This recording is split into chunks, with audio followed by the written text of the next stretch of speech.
నేడు అమ్మ ఆదర్శ పాఠశాల కమిటీల ద్వారా ప్రభుత్వ పాఠశాలల్లో మౌలిక వస్తువుల కల్పన, మరమ్మతు పనులు నాణ్యతతో పనులు పూర్తి చేయాలని అధికారులకు జిల్లా కలెక్టర్ జి రవి నాయక్ ఆదేశించారు. సోమవారం సమీకృత జిల్లా కార్యాలయ సముదాయ భవనంలోని కలెక్టర్ ఛాంబర్ లో పంచాయతీరాజ్, హౌసింగ్, ఎంఈఓలు, ఇంజనీరింగ్ కళాశాల అధికారులు సమావేశం నిర్వహించారు. ప్రభుత్వ పాఠశాలలో వివిధ పనులు, త్రాగునీటి సౌకర్యం, తరగతి గదుల మైనర్, మేజర్ మరమ్మతులు, నిరుపయోగంగా ఉన్న టాయిలెట్లను ఉపయోగంలోకి తీసుకురావడానికి, బాలికల కోసం అదనపు టాయిలెట్ల నిర్మాణం, తరగతి గది తలుపులు, విద్యుత్ సౌకర్యం, ఇతర మరమ్మతులు, మౌలిక వస్తువుల కొరకు పనులు గ్రౌండింగ్ జూన్ 10 లోపు పనులు పూర్తి చేయాలని ఆదేశించారు.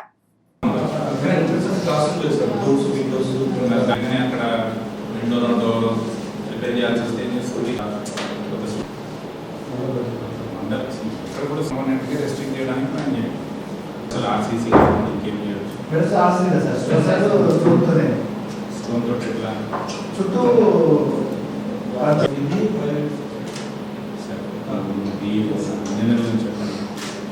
ఏం చేస్తే బాగుంటుంది.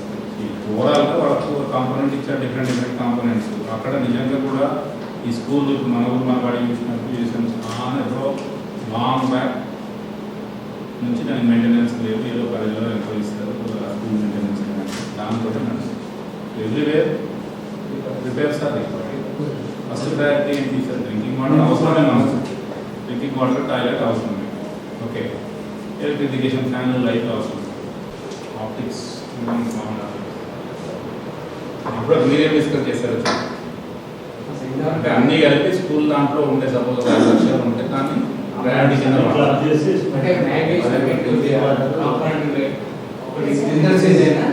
స్కూల్ అయితే ఇంక్రీజ్ చేయకుండా చూద్దామని మంచి ఐడియా. ఎందుకంటే ఓవరాల్గా ఈ జిల్లాలో లేకపోతే ఈ స్కూల్కి ఇంత కొనాలి కదా, అప్పటి నుంచి అలా శాంక్షన్ అయింది కాబట్టి